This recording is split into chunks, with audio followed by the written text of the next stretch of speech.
Madam hello సంక్రాంతికి వస్తున్నా అని థియేటర్లోకి అయితే వచ్చేసి అందరినీ దుమ్ము లేపాడు, మామూలుగా కాదు. సో మీకు ఎలా అనిపిస్తుంది? సినిమా అయితే చాలా బాగుంది, నాకైతే బాగా నచ్చింది.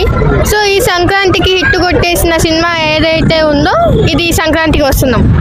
హీరోయిన్ క్యారెక్టర్ కూడా చాలా బాగుంది, ఎక్కువ ఐశ్వర్య రాజేష్ బాగుంది.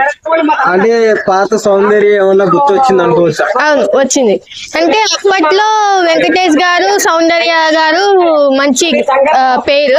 సో ఇప్పుడైతే వీళ్ళిద్దరు పేరు చాలా బాగుంది. ఇంటింట్లో ప్రియురాలు అది అయితే నాకు ఫేవరెట్ మూవీ. సో అలానే కొంచెం ఇలా ఇది మూవీ కానీ డిఫరెంట్ స్టోరీ అంతే. అంటే దాంట్లో ఒక చిన్నపిల్లడి క్యారెక్టర్ ఉంది కదా, చాలా అంటే చాలా మంచిగా చేసిండు. సినిమా కూడా మొత్తం కూడా ఆయన వల్లే బాగా నవ్వుకోవడం జరిగింది. అవును, సో క్యారెక్టర్ ఎలా అనిపిస్తుంది? క్యారెక్టర్ అంటే క్యూట్ గా చేశారు ఆయన.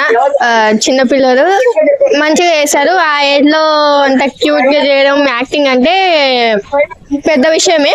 సో ఆయన వల్లనే కొంచెం హిట్ అయిపోయింది మూవీ. అయితే ఇప్పుడు వెంకటేష్ గారు లుకింగ్ ఏమైనా మారిందా, లేకపోతే ఇంతకు ముందు సినిమాల్లో ఉన్నట్టే ఉందా? లేదు, ఇంతకు ముందు కంటే ఇప్పుడు బెటర్ ఉన్నారు. ఇప్పుడే బాగున్నాడా? ఉన్నాడు. అవును, అంటే ఇద్దరి మధ్యలో బాగా నలిగిపోయాడు అంట. అవును అవును, ఇది మాత్రం నిజం. ఎందుకంటే పెళ్ళాము ప్లస్ ఎక్స్ లవర్ కాబట్టి. సో ఆ స్టోరీ మొత్తం చెప్తారు కదా ఆమె భార్యకి. సో దాన్ని బట్టి ఇప్పుడు మెసేజ్ ఏంటంటే, బయట ఎవరైనా పెళ్లి చేసుకున్నా, ఎవరైనా అంటే ఎక్స్ లవర్ ఎవరైతే ఉంటారో వాళ్ళ స్టోరీస్ ఏదైతే ఉంటారో అది కూడా పెళ్ళానికి చెప్పుకుంటే దాచిపెట్టుకోకుండా అది మంచిది. అంటే చెప్పకపోతే ఎట్లా చెప్పాలి కదా, చెప్తేనే కదా ఆ ఫీలింగ్ ఉంటది. అవును చెప్పాలి, గొడవ ఉంటది. అవును మరి చెప్పకుండా అంటే మళ్ళీ ఎలా చెప్పాలి కదా. ఒకవేళ పెళ్లి చేసుకున్నా ముందే ఏం జరిగిందో అది చెప్పాలి. బట్ దాచిపెడితే మళ్ళీ అబద్ధాలు అయితే రిస్క్, అది ఎప్పటికైనా బయట పడుతుంది. గోదావరి గట్టి మీద అదైతే ఇంకా బ్లాక్ బస్టర్ అయిపోయింది ఆల్రెడీ. సో మా కోసం ఒక లైన్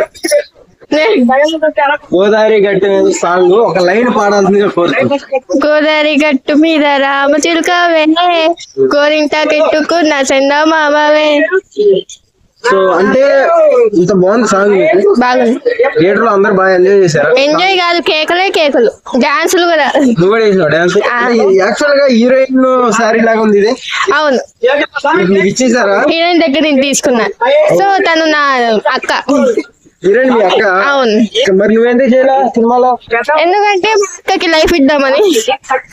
అక్కకి లైఫ్ ఇద్దామని చెల్లిగా తక్కువ చెల్లిగా ఒక త్యాగం చేశా. త్యాగం చేసి త్యాగం త్యాగం చేసి. Thank you.